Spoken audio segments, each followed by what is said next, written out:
a metamorphosis would take place. When sober, Swiftrunner would decline, then Swiftrunner's life intersected the legend of the Wendigo. According to Cree tradition, the Wendigo's influence had seeped into those weakened by desperation or moral corruption, long up to the Wendigo's possession. And whether the monster was real or manifestation of guilt and despair, the shadow of this legendary being would build from that moment on. By 1878, Swiftrunner's decline had accelerated, and as his drinking worsened, his violent tendencies were more pronounced, as did the whispers of the Wendigo's influence that followed him. Despite for generations, the Cree had relied on these trips to sustain them throughout the harsh months. Swiftrunner led his wife Charlotte and their 6 children, his brother and mother, aged 4, and helped Swiftrunner with loads of beef fur. It was a familiar custom to people that should have been Swiftrunner's wife, but this particular motive was unforgiving. Game became increasingly scarce, and the family's traps cut almost nothing. Day after day, they cooked these snow-covered tracks of sustenance in an effort to win away. Hunger then began to gnaw them, and the desperation settled in, and the frost creeped with their camp. They soon resorted to building and scavenging, barring the roots, and eventually even the dry loose hut that served as their tenant. As the weeks dragged on, survival became an increasingly difficult prospect, and the youngest of Swiftrunner's children succumbed to starvation. However, pre-stricken was still willing to help the family press on. Then one day, Swiftrunner's brother and mother adventured further to Charlotte. Soon, the Wendigo. In the spring of 1870, Swiftrunner was the only member standing to emerge from the forest. He arrived at the Old Lake Mission in St. Albert with a story of unimaginable hardship. He told the priest that his entire family perished in the wilderness, and one by one they had been cleaned by starvation. As for the account of the tragedy, there were unsettling details he didn't seem to have answers for. Why had he been the only one to survive? And how was it a man who during such deprivation and appeared to be so well fed? These questions lingered, but for now, the priest chose to believe Swiftrunner and offered shelter and prayers. But simultaneously, the shadow of the Wendigo approached him closer, and the truth was darker than he imagined. Suspicion continued to grow and be quiet as a field of the mission. While Swiftrunner played the role of a Greek father, troubling inconsistencies haunted the minds of the priest he gave the story to. And whispers from other Greek hunters hinted that starvation had not been so severe in Sturgeon or the country does. And to add to that, Swiftrunner's appearance, which was healthy to the point of passing to robust, stood in stark contrast to the image of a man who had barely survived a harsh winter. These doubts eventually reached the mounted police and prompted a decision to investigate further, and Sergeant Richard Stevens, seasoned officer, was dispatched to St. Albert to confront Swiftrunner. At first, Swiftrunner stopped to restore him, imputing his account of family consumed by starvation, but his responses to questions were evasive, and Richard said something was wrong. Swiftrunner was then arrested, but seemingly on general suspicion, despite his attempt to accompany him back to his withered family in search for evidence. The jury there was arduous, with Swiftrunner shackled, riding a cart pulled by a horse. He initially cut the part along the trail to Sturgeon River, but as the days passed, it became clear that he was deliberately strayed. Police then grew increasingly frustrated and were unsure of how to proceed. Finally, one of the Métis scouts, George Washington Brazeau, suggested an unconventional tactic. One evening, George brewed up a potent mix of tea and chewing tobacco and left it to steep overnight. George said that this would be a strong medicine intended to loosen Swiftrunner's tongue. And the next morning, after consuming the beverage, Swiftrunner's demeanor changed completely. As the group took hold, he hesitated and his defenses crumbled with the weight of interrogation. So with little choice left, and apparently unable to continue being deceitful, Swiftrunner agreed to leave the party beside his camp. After more travel into the wilderness, the party came to a clearing that from a distance looked to be the location of a recently abandoned campsite, and it didn't take long for Swiftrunner's story to begin collapsing. The party's very first find that all went through Swiftrunner's initial account would have to be a complete falsehood. Draped over a few trees was the moose hide that was used to construct a tent that would lead the attacker had not had the basis of the bowl of food like Swiftrunner claimed. Then, when they got closer to the campsite, they saw remains of unspeakable carnage. Strewn across the ground were the skeletal remains of Swiftrunner's men, aching skulls, fragments of bone, and scraps of clothing, all scattered like the brittle drift of human teeth. And one discovery in particular horrified the party. Among the remnants was a particularly small skull bearing the same marks as the others. The trunks of nearby trees were also smeared with greasy handprints, and an iron pot covered with fat sat discarded from its bushes. The scene painted a picture of desperation, but of calculated and repeated acts. When confronted with this evidence, Swiftwater's facade disintegrated. Although he continued to claim that starvation had driven him to consume his family, his own welfare appearance betrayed the darker truth. The Wendigo shadow scene had fully descended into the air. With the gruesome evidence of the camp forever burned into their minds, the mountain police shadows would have run once again and brought back and forth Saskatchewan. The return during was tense as the band of the party nephews and Boston sat silently in the car, the cloud of remorse in his eyes. Upon arrival on the floor, Swiftwater was placed into a small interrogation room, and bones were seen taken in front of him, forcing him to confront the evidence. Initially, Swiftwater again maintained a sort of starvation and deliberated, the voice that was calm and collected. As the interrogation dragged on, he began to crack. When he was asked to identify the bones, he did so with chill nonchalance, eating one of the bones before laughing and exclaiming, "This is my wife." The investigators were nerved by this lack of emotion and continued to prosecute further. Details of the horrific butcher began to emerge as Swiftwater confessed that starvation had not contributed to his crimes, at least not at first. He spoke the following year, in February 1879, when his mind clouded by visions of the Wendigo. His dreams, he claimed, had turned dark and were filled with whispers urging him to kill. He then recounted the fateful moment hunger and madness overcame him. One morning, as the sun lay near the fire, Swiftwater took his gun and shot him with a sending him to finish the job. In his confession, he admitted that his family was still alive at this point, but he chose to keep the true nature of death a secret. For days, he found no until the others had done what happened other than that he had passed away. As the weeks went on, Swiftwater's madness deepened. He described forcing another set of siblings to attack him and having to prepare the remains afterward. Later, the youngest met even more gruesome fate that won't be described here. But either way, one by one, each of them fell into the consumed in the name of his unrelenting hunger. The investigators were obviously horrified by the level of detail in Swiftwater's confession, and when asked why he committed such atrocities, he blamed the Wendigo. The spirit of cases had driven him to kill at least upon his family, but obviously again his claims of possession did little to absolve the eyes of police. They believed the crime did not with supernatural influence, but instead of a man's descent into gravity. By the end of the interrogation, it was no doubt of Swiftwater's guilt.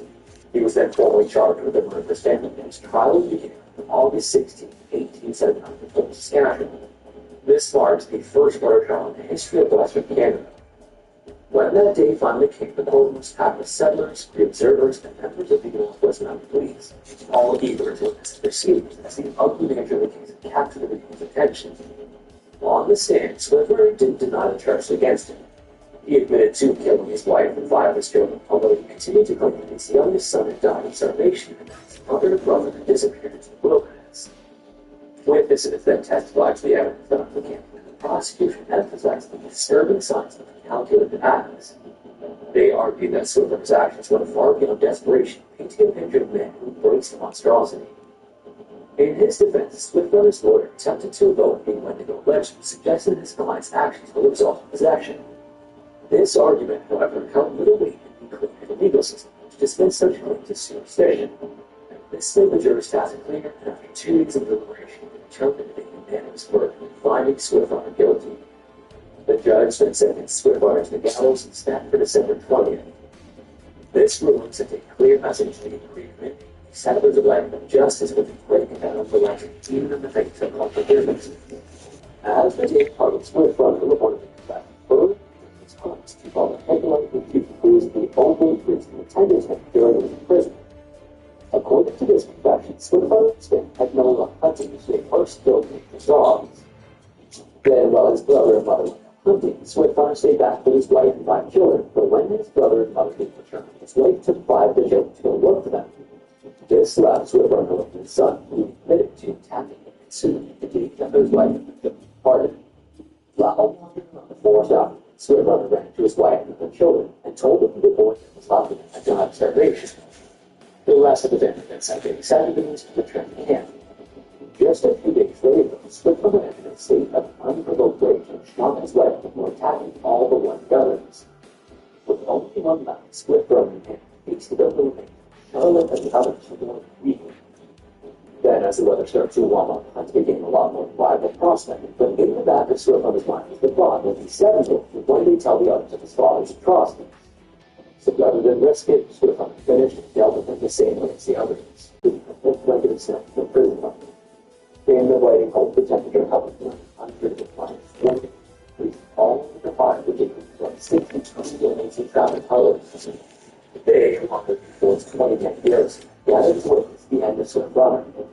On the Seattle platform, the body reduced, it was condemned as the ice air to the violent moment. And although the pretty shiver, sweat regained his temples back because of the tension that day. Found that the arms and legs of Swift runner makes it confusing. They examined the hastily constructed Seattle and stepped up the traveler into a surprising amount of childlike turbulence. And before the sentence was carried out, he addressed the crowd with a pretty surgeon. He thanked them out of belief for their kindness during his incarceration and expressed regret for his actions before turning to the executioner and scolded him for waiting so long to gave them their cold. When it was clear that he was done speaking, the level was told, the trap door was opened in front of his silent audience. The Swift runner's execution marked the culmination of a tale that straddled the boundary between myth and reality. To some, this man driven to madness by hunger and summation, but to others, it was the embodiment of the Wendigo, the legend came to life in the unforgivable lives of the community. If you make this far, thanks for watching. If you have a story suggestion, feel free to submit to the form down in the description. Also, in case you want to audio share, if you will listen to the audio version of these videos, you can listen wherever you listen to podcasts. Also, if you want to support the channel, consider doing a Patreon or becoming a channel member here on YouTube. Anyways, thanks again, and hopefully I will see you in the next one.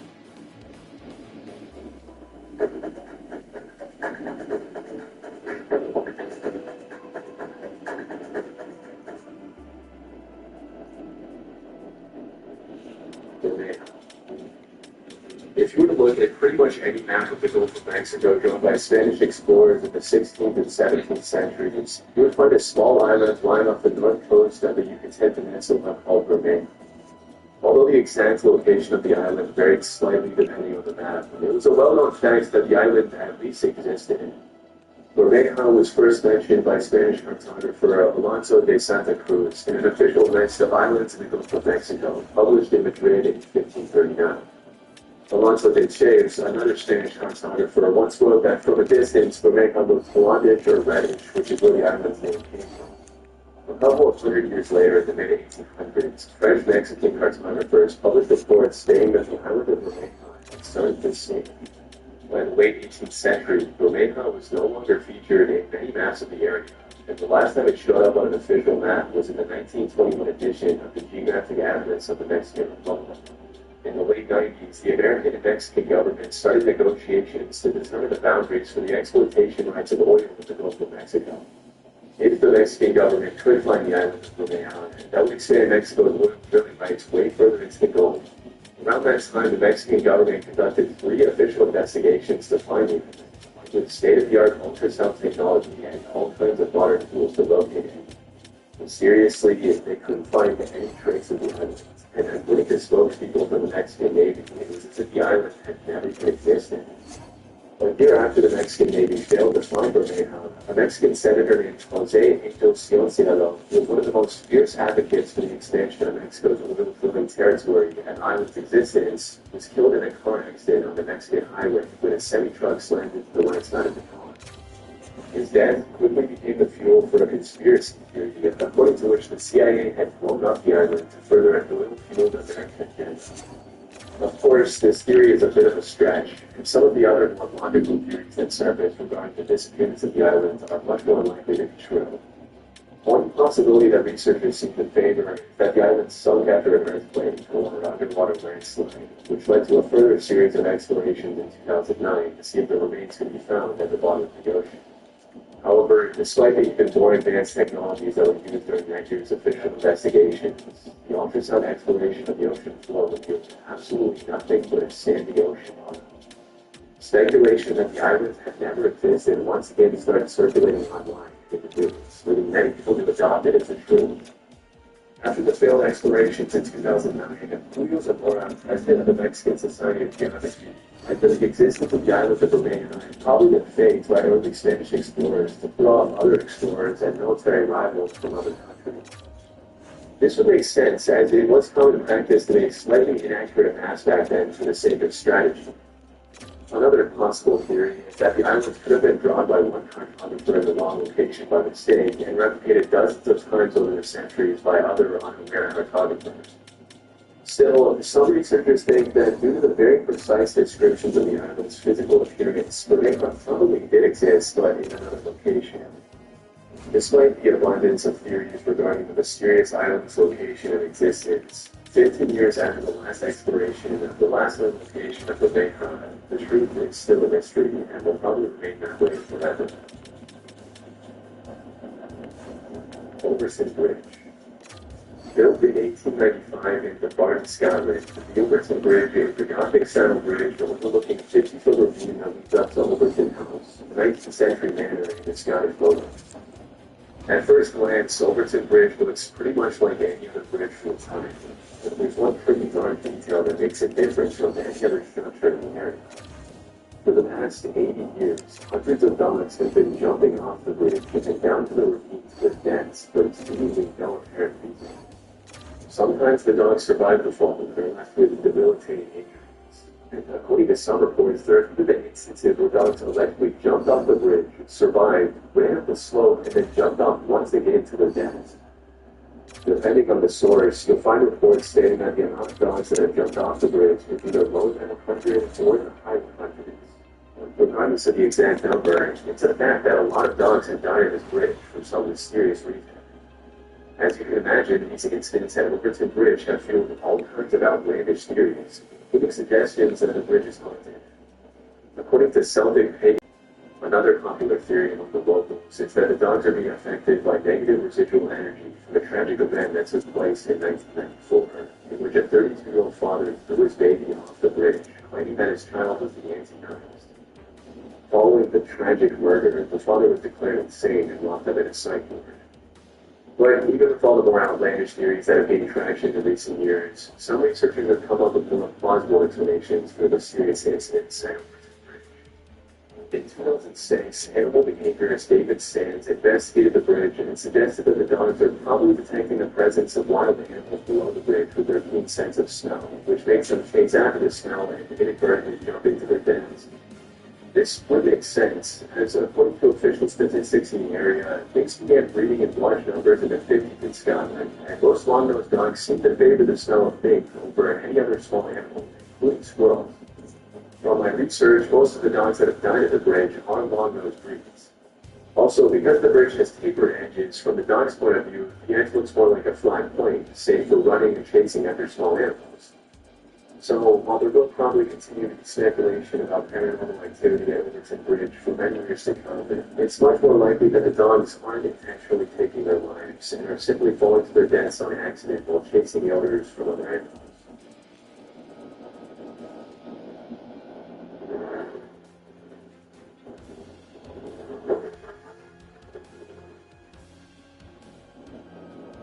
Abandoned viaducts and roads. In the 1950s, the Brazilian government began a project to build BR-1, Brazil's longest highway spanning almost 3,000 miles. In the 1960s, construction began on a segment of highway called the Viaduct Petrobras that was meant to cross the Brazilian jungle to connect Rio de Janeiro and Santos, São Paulo. 16 years after construction started, the segment of highway that crossed the jungle was due to be connected to an already existing part of the highway to finish the project.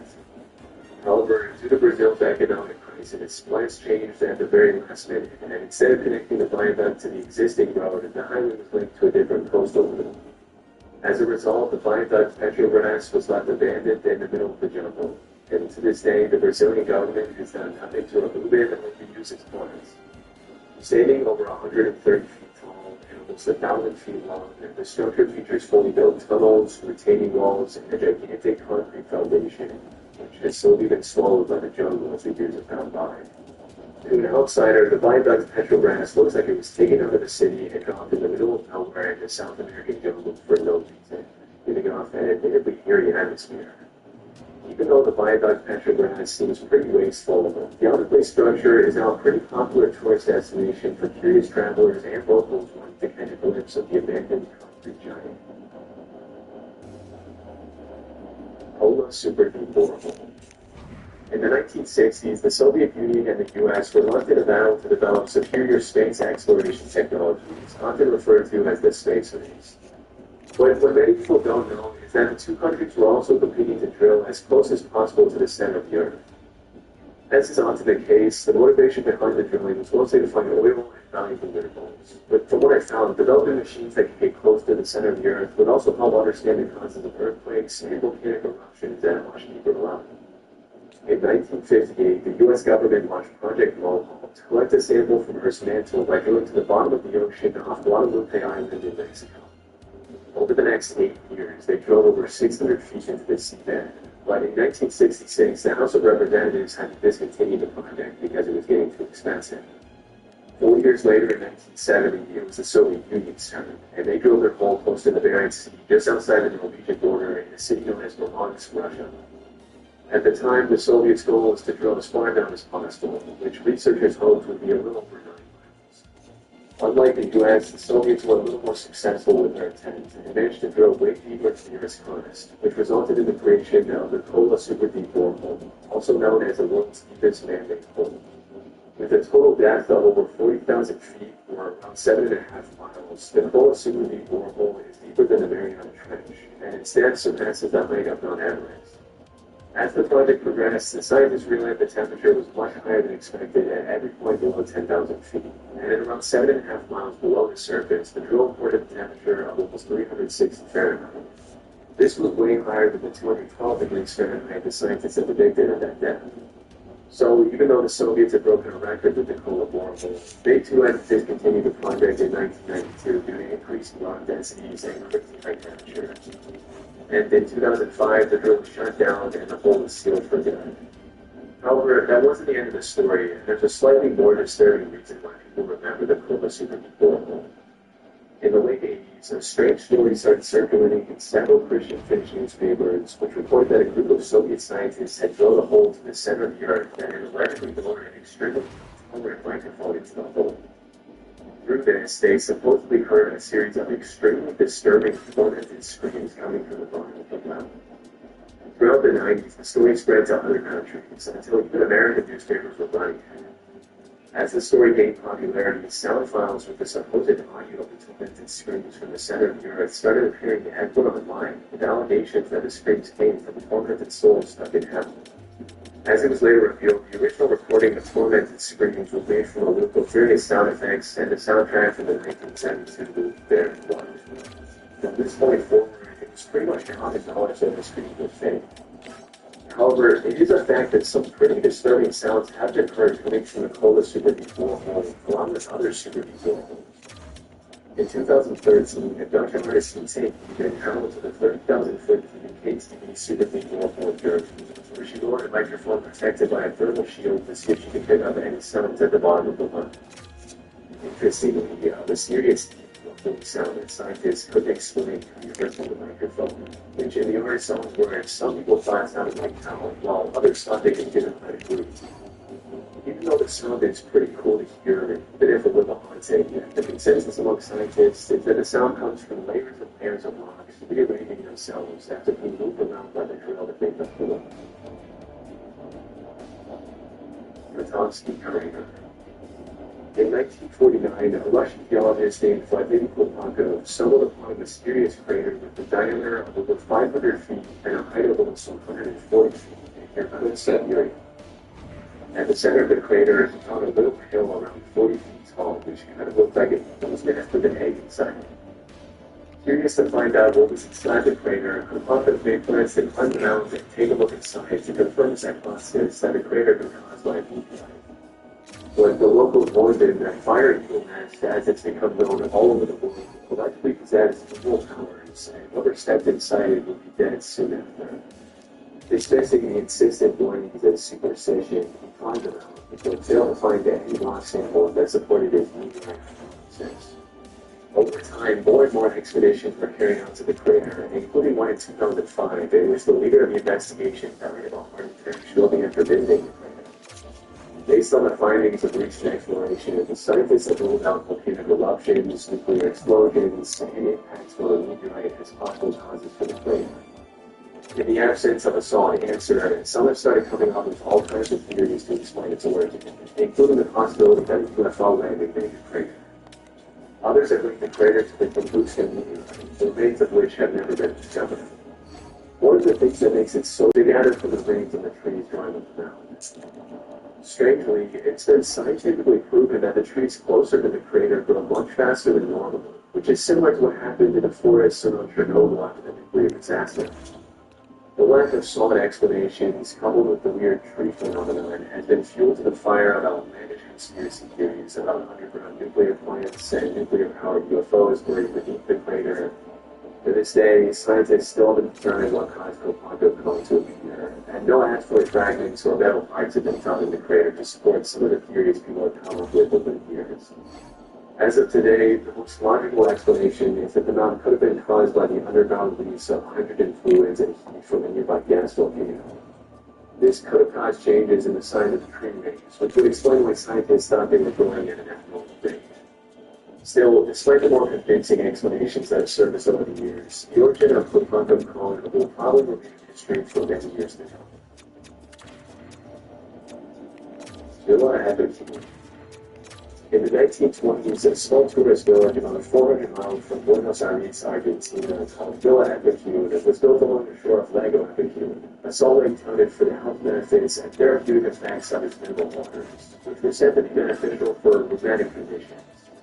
Quickly turning into a weekend getaway for Argentina's upper class, the town soon had a functional railroad station and a population of about 1,500, with a capacity to accommodate around 5,000 additional visitors at its peak in the 70s. Due to its popularity as a weekend getaway for Argentine city dwellers, a lot of money was put into Villa Abedin to expand its accommodations and make it as comfortable as possible for visitors. However, it seems not a lot of resources or attention was dedicated to the containment dam that separated the lake from the town.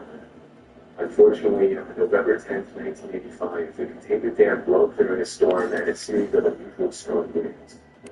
For 2 weeks, the water rose at a rate of half an inch per hour, until eventually the containment dam was completely destroyed by the water, after which all the locals had to abandon their homes and businesses and leave behind Villa Abedin. Over the following days, the flood drowned the town over 30 feet underwater, and it wasn't until 25 years later, in 2009, that the water began to recede and now showed the eerie remains of the town, which now looks like something out of a dystopian movie. From above, you can see the original layout of the streets of Villa Abedin, along with its many businesses and the houses 1,500 people call home. With its overgrown trees, rusty post-apocalyptic appearance, and ghost town vibes, Villa Abedin now draws in tourists and photographers from all over the world who might get a glimpse of the ruins of the once bustling getaway town.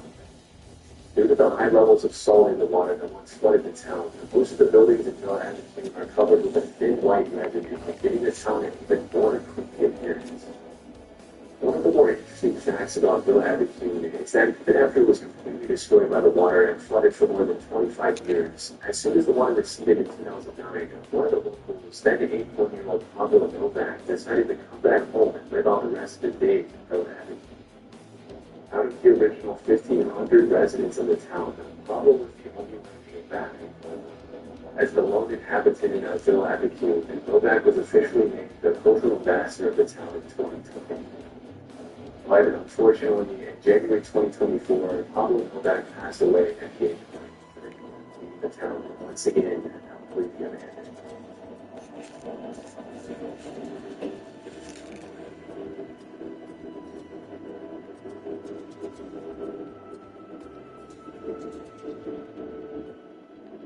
Bingo! The guy is going to delivery time. Where you at? Don't be delivered. Got you. Driving. Sneaky driving. Groceries coming right on your doorstep.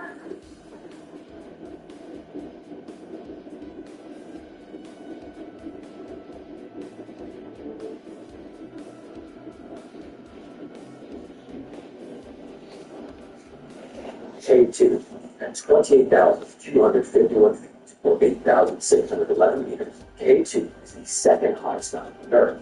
But if you ask anyone who knows anything about mountains, K2 is the true king of 8,000 peaks. The little bit that Iraq's height is more than the for every other respect that makes a mountain difficult to get into this. The slopes are steeper, the weather is worse, the climate is more technical. It's for this reason that despite having less than 10 billion cents of Everest, K2 is more than a third of the deaths. So in this video, we're going to look at why K2 is considered one of the most difficult and dangerous mountains on Earth, and the impossible first attempts to conquer it.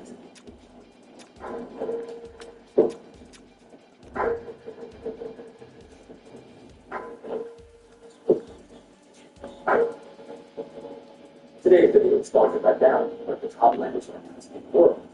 If you've been following my channel long, you're probably up to date. Because of it, I took French in school for many years. Around a year ago, that was first attempt. I could use it out of school. I could barely put together a single sentence because of how much time practice. This was honestly a bit of a bummer because how much time and effort it took to learn French in the first place. This is why the drills roll us out in half of water. There are lessons that are all designed by real language teachers. This means you go through a variety of different ways to learn the same concepts, like matching words with definitions, spelling words out, using the correct grammar, and even practicing the pronunciation without speech recognition, just like this.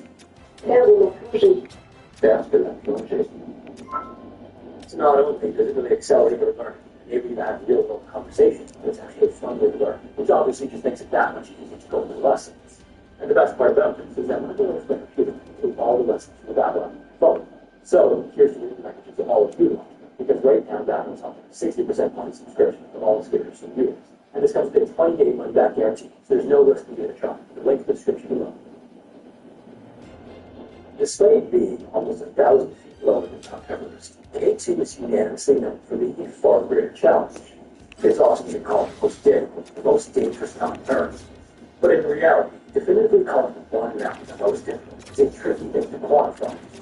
There are a variety of factors that can justify this ranking, like how low the mountain is, how steep the routes are, how technical the climb is, how much vertical distance there is to be traveled, or even how much the climb is above the desert.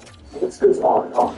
And obviously, every mountain varies in its ranking in each of these categories. So then it becomes a question of how do you average that out and how much weight you assign to each category, which doesn't really help to clarify the issue either.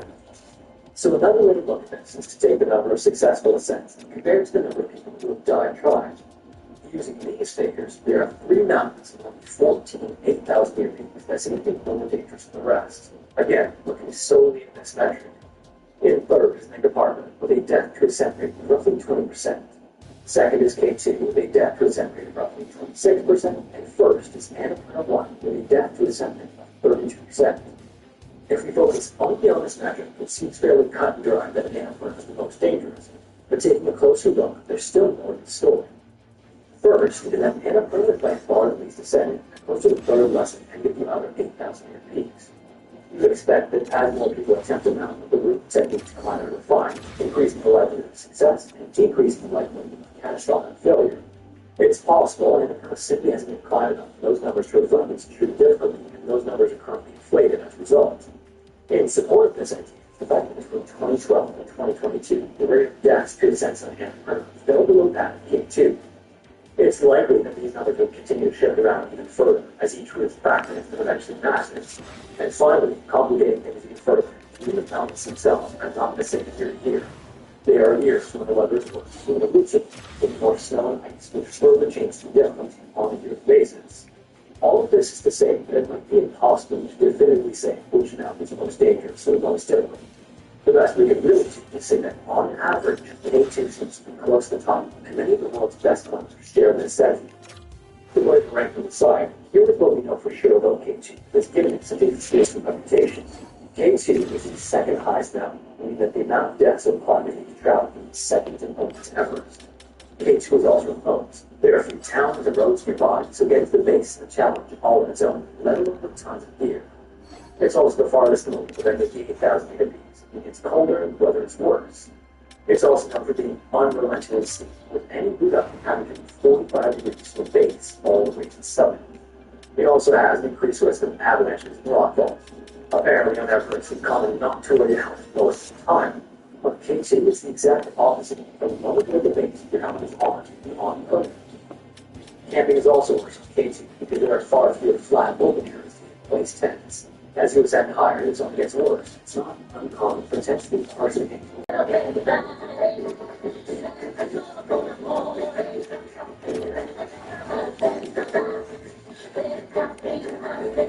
In the most life's simple pleasures,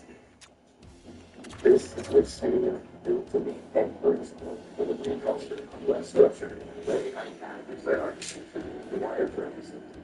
In the event that something does go wrong, this makes rescues and make there's barely enough room to walk, let alone carry someone down. And the final piece to illustrate all of this in combination is that sometimes years go by with no successful ascents. This is in contrast to efforts where there are hundreds of ascents yearly. Sometimes, for K2, there are only deaths, and this is especially true in the early attempts. The Great Trigonometrical Survey was a project undertaken beginning in the 1800s to survey the entire Indian subcontinent with scientific precision. By the mid-1800s, it reached Karakoram, which is the mountain range that K2 is a part of. In 1856, the two most prominent peaks in the Earth were sketched and given the names Karakoram 1 and Karakoram 2, or K1 and K2.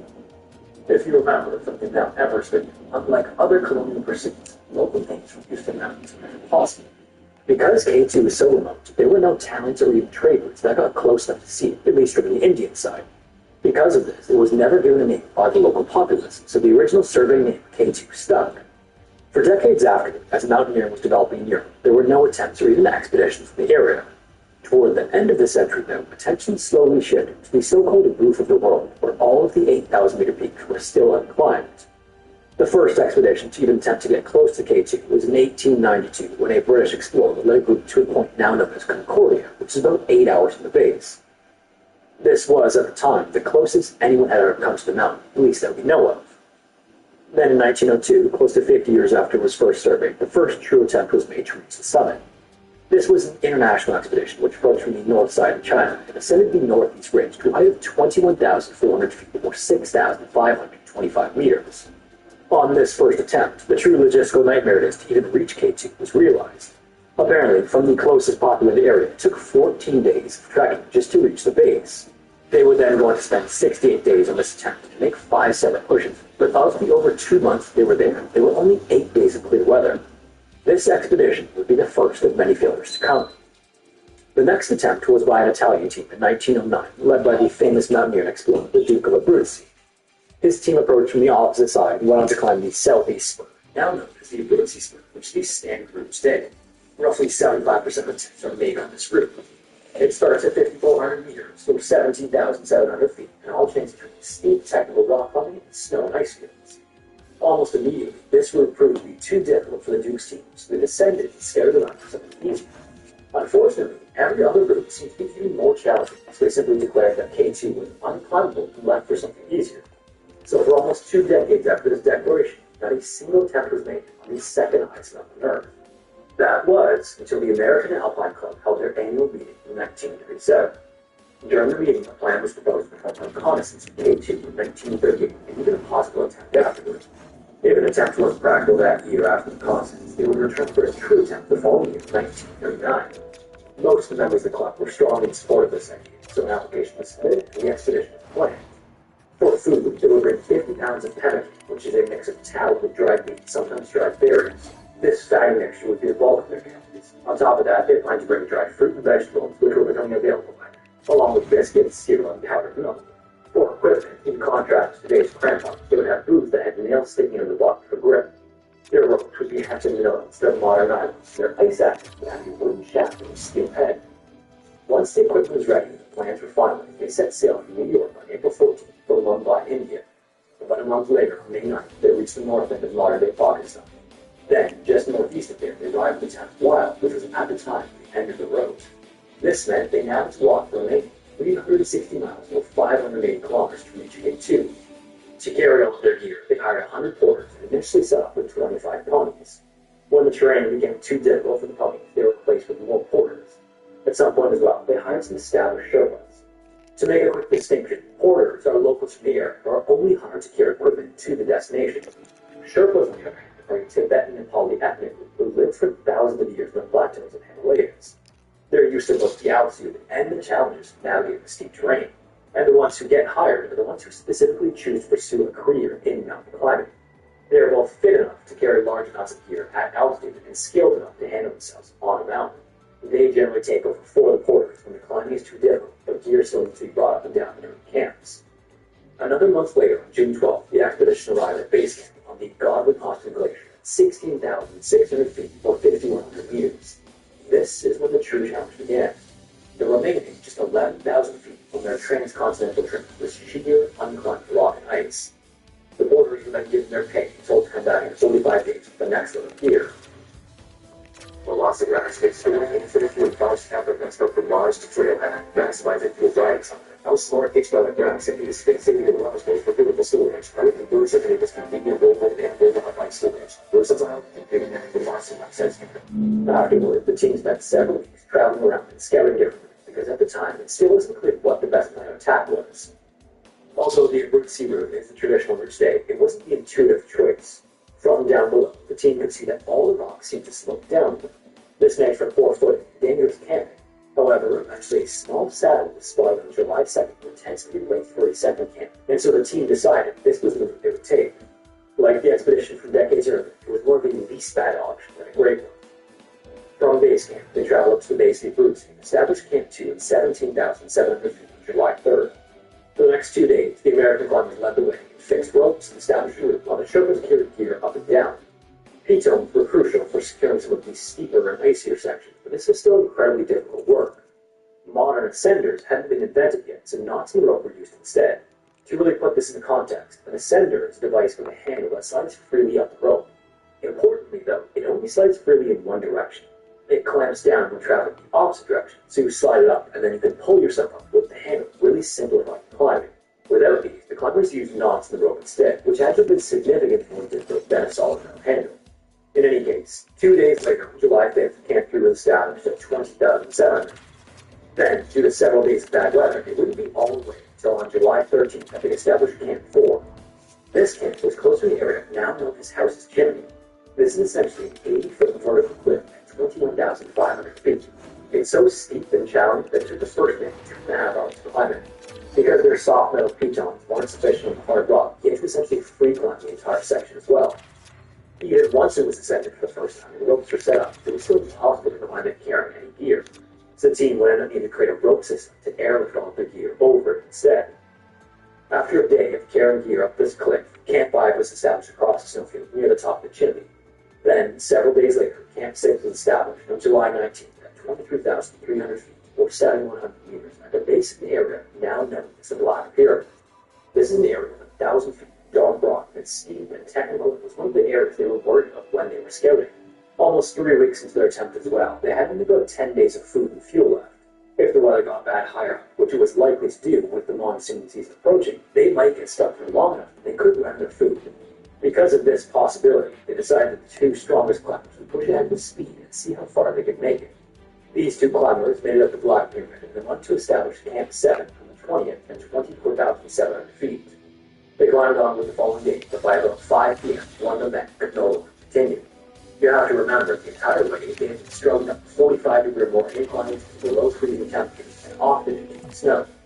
This is in combination with the increasing in air, making it more difficult to breathe and making them sick as they climbed. The high point they reached on this attempt was 26,000 feet or 7,900 meters, just 2,000 feet shy of the top. As they set down, they joined the others and left the big ropes in place to use the fallen gear. Then they were back at base camp 4 days later, on the 25th of July, and then back to the city less than just 2 weeks later. Following their return, the 1938 Karakoram expedition seems a great success. It was relatively cheap for such an ambitious attempt. They had discovered a feasible route, got close to somebody using it, and most importantly, there were no deaths or incidents. It just laid the groundwork perfectly for a full attempt the following year. As you might have noticed though, for such a difficult and dangerous mountain, in 3 attempts, not a single casualty was recorded. Unfortunately, the 1938 expedition is the last to be so fortunate. Right from the beginning, the 1939 expedition was an entirely different experience. In the fall of 1939, leading up to the expedition at the start of the spring, the American economy was doing poorly and getting either public or private funding was impossible. Because of this, the team members chosen had to be individuals who were wealthy enough to pay for themselves. This narrowed the candidates and meant that, on average, the group wasn't as skilled or as experienced as the group from the year before. On top of this, for reasons that aren't entirely clear, none of the previous year's members were willing to make another attempt. It may have been due to funding or time invested or something else, but either way, this meant that apart from some of the Sherpas, it would be an entirely new team. After making all the necessary arrangements, like watering all the gear, the team members reached the end of the road again in Wyatt on May 2nd. Shortly after that, they reached base camp on May 5th, and as the year before, the orders were paid off and asked to return on July 23rd. This gave the expedition 53 days to make it to the top of K2 and then back down. After establishing base camp, the team set up Camp 1 at the base of the Abruzzi by June 8th. Thankfully, with the help of the Sharpers who had been in the previous expedition, they wanted to use all of the same camps. From Camp 1, they pushed onwards to Camp 2, where over 3,000 pounds of kit was eventually brought up to be distributed before the road to the mountain. Then they pushed ahead to 3 and then 4, right below the house's chimney on the 28th of June. On the 21st, their progress was halted when there was a brutal storm in the mountain, 20-degree below freezing temperatures and a hurricane-force winds. This went on for 8 days until the 29th, and in that time, the team could only 100 feet, or 7,500 meters, with only 3,500 feet to go. Achieving real results for business shows that us who the right people and the right questions. Expert with prompted surveys with powerful AI that can analyze its data for you for insights that can everything. Ooh, survey monkey.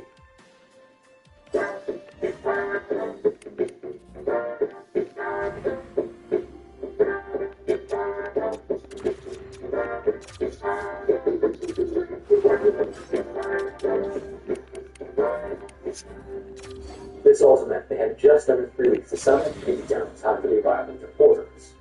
Unfortunately, this is also when the first of the problem started. Between the inclement slopes, the storms, the clouds, the base camp party didn't think the advance party had gotten very far. In fact, they didn't even think they'd made it to Camp 4. Because of this, they had to move supplies up and down.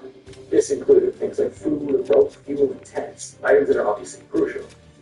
The team lead eventually even had to descend to see what was going on, and upon finding that the camps hadn't been stopped, he descended all the way to Camp 2 from Camp 7 to find out what was happening.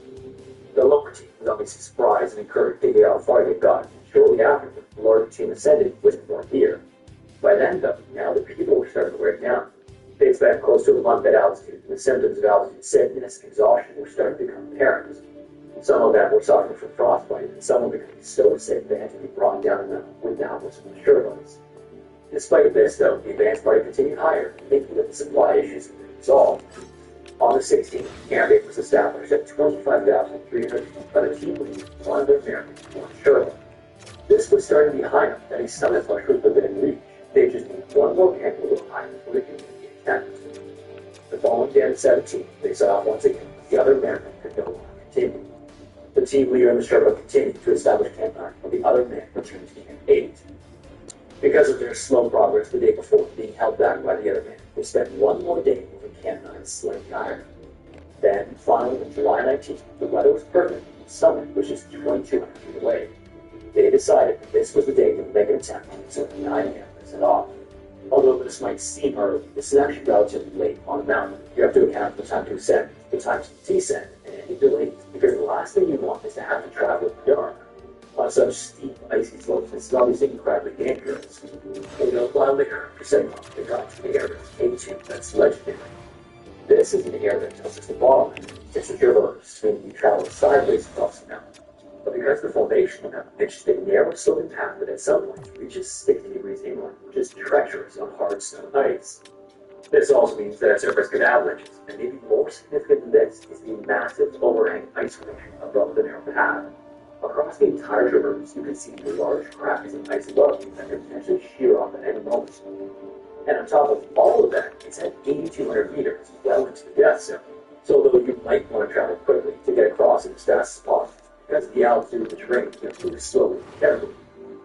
Even today, this is considered the most dangerous point along the entire route. Upon reaching the bottleneck, the team lead looked to the right and worried about the conditions upon the traverse. To the left was a rock wall, which at the time seemed to be the better option, and this is the route they chose. They were then going to climb this wall for 9 straight hours. Between the low air pressure and the Sherpa's lack of experience on technical rock, it was a grueling, all-day climb. And to this day, this is the only time anyone has ever ascended that section. As dangerous as the bottleneck is, it really is the only option on that route, which they must have realized part of it was long. They did finally make it over with up to 27,400 feet, leaving just 800 feet left to ascend. It was basically in reach, and not for the fact that it was almost sundown. The team lead wanted to continue, but the Sherpa refused to go any further. After some back and forth, the team lead relented, and so they set back down the wall they had just come up. It had been simultaneously so close, but still so far away in the dark. They finally stumbled back into Camp 9 at 2:30 a.m., both exhausted. At some point during the climb as well, the Sherpa had accidentally dropped both sets of crampons. Then, because of how difficult the attempt had been, he spent the next day resting the tent and planned for another attempt the following day. This time, realizing the bottleneck was really the only option, they tried to make the traverse, but without crampons, it was impossible. The snow was too hard, but without proper footing, they risked sliding right up the slope, so once again, they turned back and returned to the safety of Camp 9. As these attempts were being made, for reasons that are still a bit unclear, the remaining Sherpas didn't continue for supplies from the lower camps to the upper camps. In fact, at one point, they even descended and stayed at Camp 4, but the effects of the altitude weren't as bad. On the 18th, so the day before the first summit attempt, two men came up from base camp to where the Sherpas were resting and realized the upper camps hadn't been stopped. It was at this point that they were finally given instructions to keep bringing supplies up. They then went back up to Camp 7 by the 20th, which was the day the advance party was resting following their first attempt. One of the Sherpas then continued to up 500 feet below Camp 8 and shouted ahead several times. Even though the one American team member was still at Camp 8, the Sherpa got no response in return. He also noticed what looked to be signs of a recent avalanche higher up, and so with it being close to a week without contact with the advance party, he made a false assumption that something terrible had happened. He then brought this news down to Camp 7 and told the other Sherpas everyone had been killed. So, with only 3 days left until the orders arrived, believing that the advance party had been lost on K2, they decided to descend. And they didn't just descend either, they also needed to strip all of the other camps as they went. Finally, on the 23rd, they arrived back below, and everyone realized that no one had contact with the advance party since July 14th over a week prior. Not only that, but the Sherpas also brought news that everyone in the advance party had been killed by an avalanche. This was a huge shock to the entire group, but unfortunately it couldn't be further from the truth. Days early, after making their second unsuccessful attempt, the team lead the Sherpa went down to Camp 8 to get more supplies, still intending to try to make the summit. But when they got back down to Camp 8, they realized the other American army was still there, but no one had come to restock anything. By then, the man didn't even have matches to light a stove to cook or melt snow for water. Because of this, he was in terrible condition. At the same time, though, because they desperately needed supplies, they had no choice but to all descend and bring the men with them to Camp 7. In his poor condition, it was frosted and it was a dangerous descent for all three of them. At one point, he even slipped and almost pulled everyone down with him, only to be caught at the last second. The Sherpas lived with large bruises all around his waist from the rope during the fall. Even still, they all made it down to Camp 7 at sundown, only to find that all of the tents had collapsed into the snow. I want to be a part of the Healthy Planet family. They delivered happy beauty products, like some kids, organic natural. There were also no mattresses, and food was strewn all over the place. It looked like the camp had been abandoned. Still not realizing that the rest of the team might have misconstrued their absence as an accident, the team lead was sure that there would still be more supplies at Camp 6. He then made the decision to leave the other American men at Camp 7, so he and the Sherpa could descend more quickly. He still intended on summiting as well, so he figured they would be right back up. Then, upon reaching Camp 6 and finding it in the same condition, in disbelief, they went from camp to camp, down the mountain, only to find each camp stripped of its supplies. And before they knew it, they stumbled into base camp on the 24th, furious and barely able to walk. The team lead then accused them of attempted murder and even threatened legal action. This then caused a huge fight between the two, with the base camp team also angry that he left the other American men at Camp 7.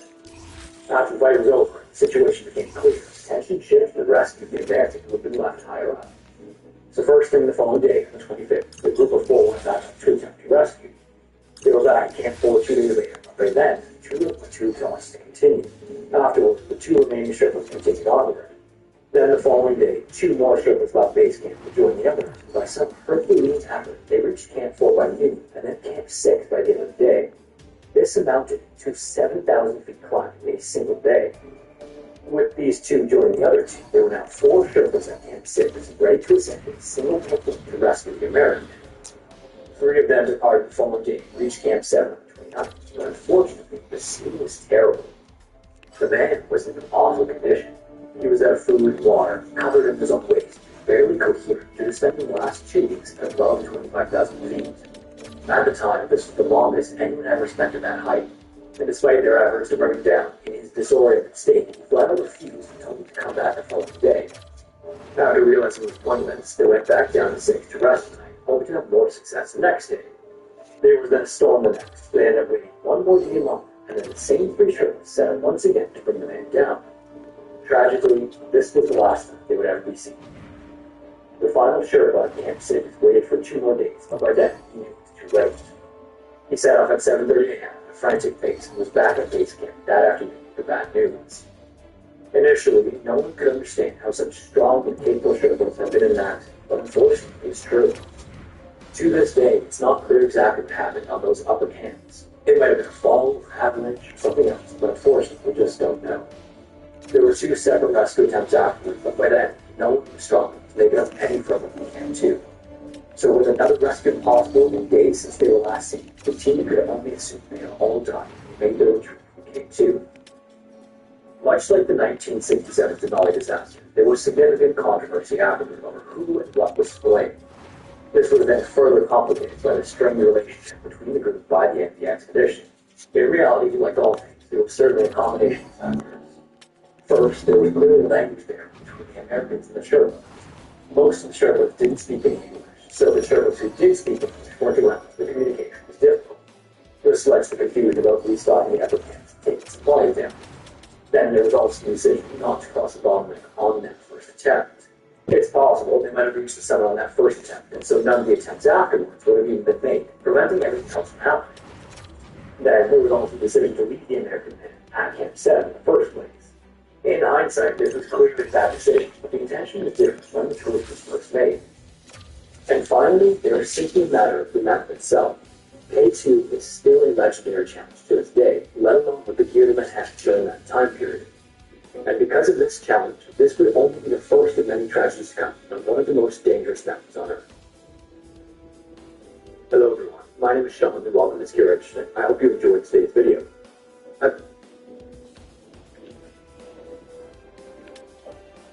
Sandman Hotels are proudly 100% Canadian, so you can say what you want. You can support Canadian businesses while you too. Alright, boys. Y'all ready to watch me play some Fortnite? I'm down for that, George. Don't you want us to play with you as well? I want you guys to watch how goated I am first before we play together, if that makes sense. That definitely makes sense to me, Bestie. Where is Morocco? I thought you said you had to come through to our gaming session. I wouldn't worry about that, Donald. There he is. What's going on here? We're watching Goated George play some Fortnite, Barack. Seriously? It's one thing to play with it, but now we have to watch him play solo. It's to show you how goated I am. Only the goated ones would understand. Already starting with this, huh? Don't talk to my bestie like that. It's okay, bestie. We all know how Barrett is as a person, so this isn't anything new. Am I right, boys? You're right about that one, George. Yeah, just do your thing, George. We believe in you. You got this, bestie. I know you will get first place. This is the most disgusting thing ever. Don't lie about it, Barrett. My friends, we appreciate that, George.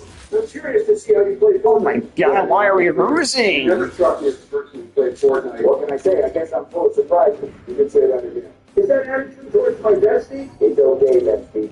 I don't want to add fuel to the fire. Doing that wrong. That's how this toxic friend group was assembled in the first place. I will make sure Baron changes for the better, boys. Sounds good to us, George. You seriously have to make you skin, though, George? So what? How much did you pay for that? Who cares about that, Barack? That makes your skin is gorgeous. Seriously? Can you move your legs back and forth for me, George? Anything for a friend, Joe. Oh, yes. Excuse me? That's amazing. You guys need to seek help immediately. I was just trying to make a friend happy, then, maybe you should take some notes. Don't worry about it, Bessie. I want you to focus up here, okay? Yeah, there are people landing close to you, George. You got this, George. We believe in you. Thanks, boys. I'm going to grab this weapon here. She's super aggressive immediately. He's not going to, Barack. That's my bestie. See a baddie? GOC at 10? See a baddie with her baddie friend? I was clean as hell, George. Keep it up. What do you mean clean as hell, George? That was the most disgusting thing ever. You don't have to hate on every single thing George does, Barack. Unfortunately, that's what he does, Donald. I'm trying to improve our friend group by lessening the toxicity. This manipulation is some nasty work. It's not manipulation. Once they came up here to call you a seven, they're going to be gaslighting Master George. How dare you talk about my bestie like that? It's quite all right, boys. I'm not focused on what he has to say. I'm focused on getting first place. We believe that you will indeed get first place, George. We love your confidence. Thanks, Bill. Now let me get another kill here. We're missing your shots right now. You got this, bestie. Nice kill, George. Keep it up. Thanks, Donald. Y'all ready for this? Ready for what? See a baddie? GOC at 10? Oh, hell yeah. See a baddie with her baddie friend? Seriously, George? You're going to a boat like them every time you get a kill? He can express himself however he wants to, Barack. Facts. I appreciate you guys defending me from toxic Barrett.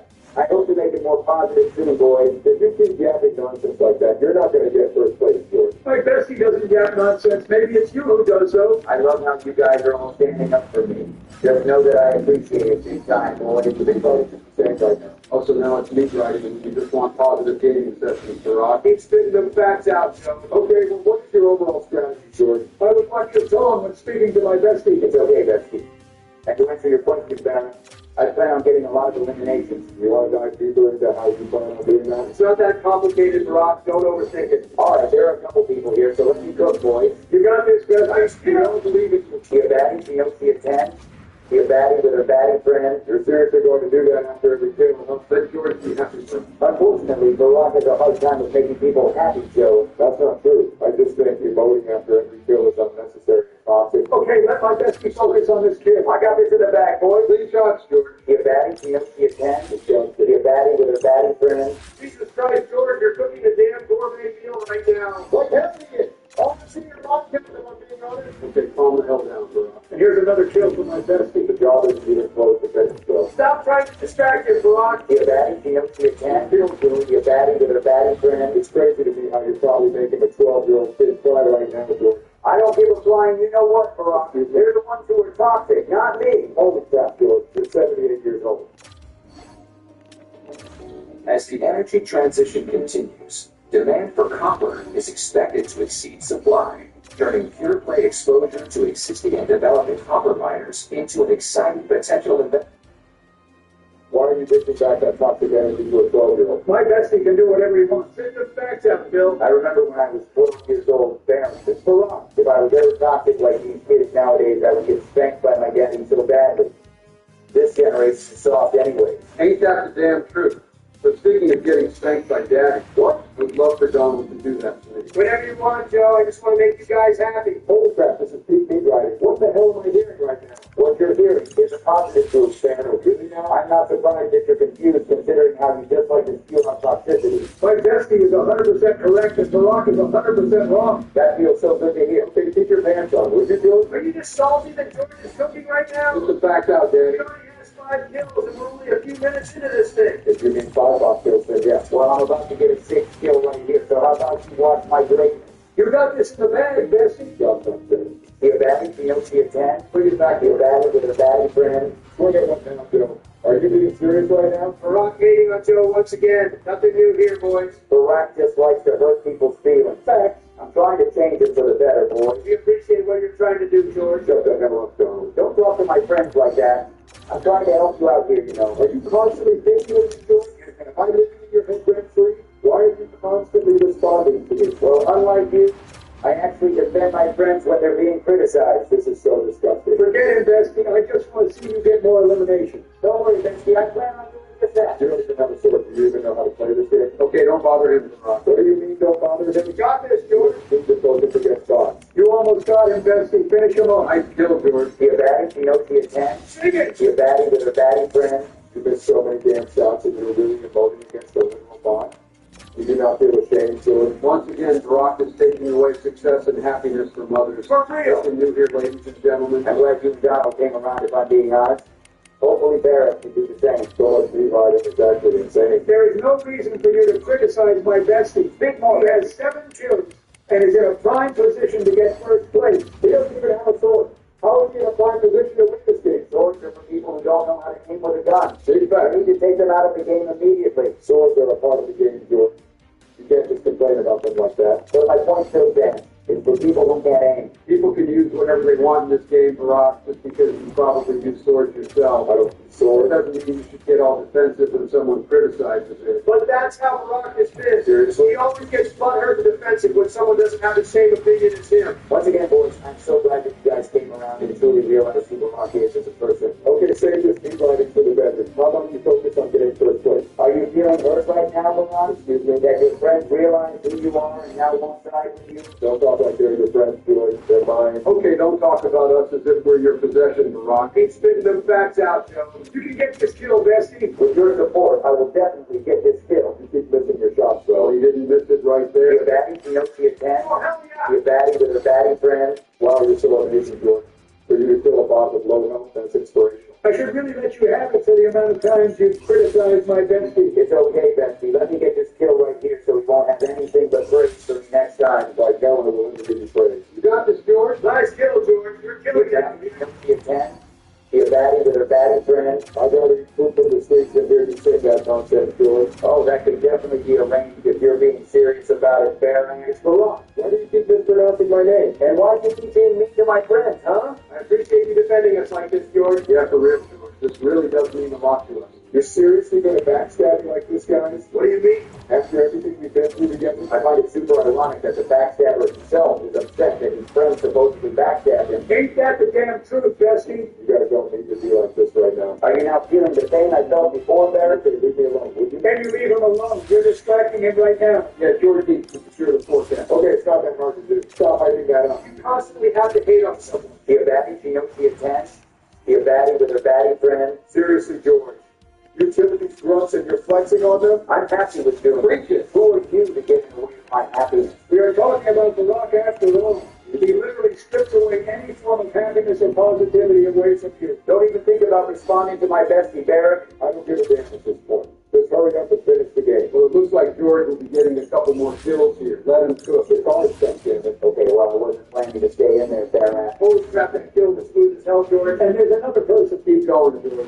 You got this thing in the bag. Amazing job, Bestie. Be a baddie, she knows she attends. Preach Be a it. baddie with her baddie friend. Don't go sticking your chest out when you just third party to boss fight, George. You're such a miserable person, Barack.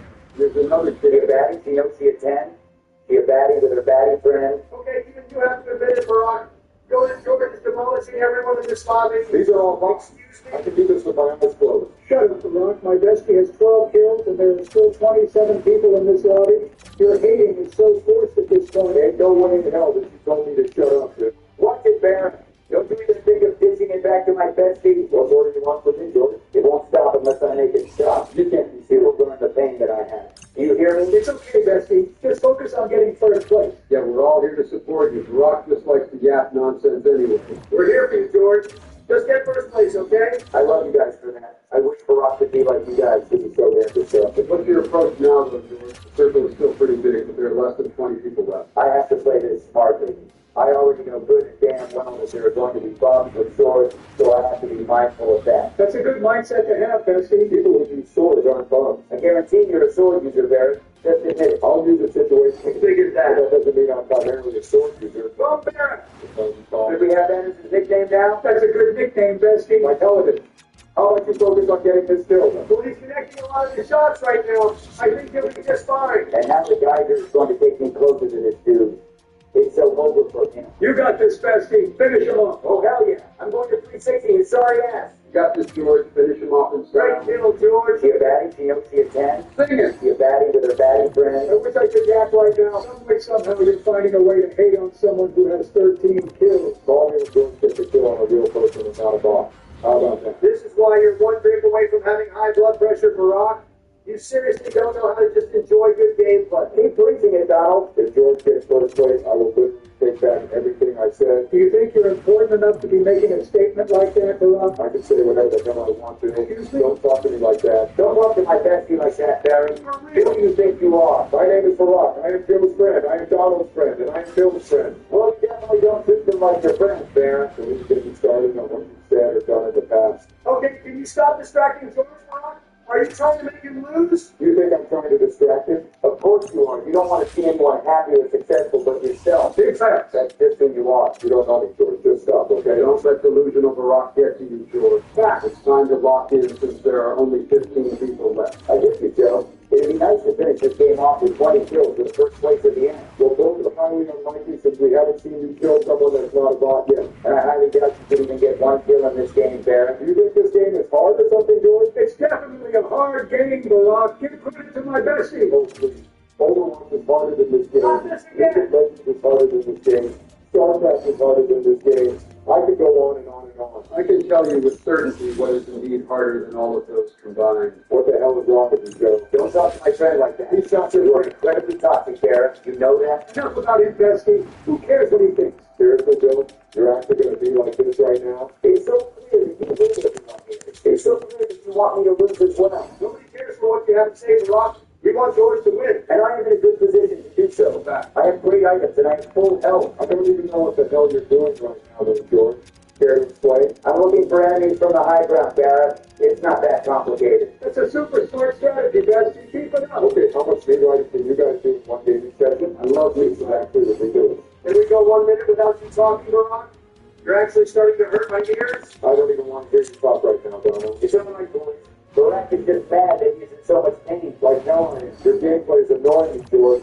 You were just camping up there. My bestie was surveying the environment around him. That's smart if you ask me. And did anybody ask you, Bill? Nobody asked him, but I appreciate how my bestie is supportive of me. Maybe you can learn something. Now, what the hell are you doing, George? This is getting ridiculous. I am carefully assessing the environment around me while... George will do whatever it takes.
Franchise mode.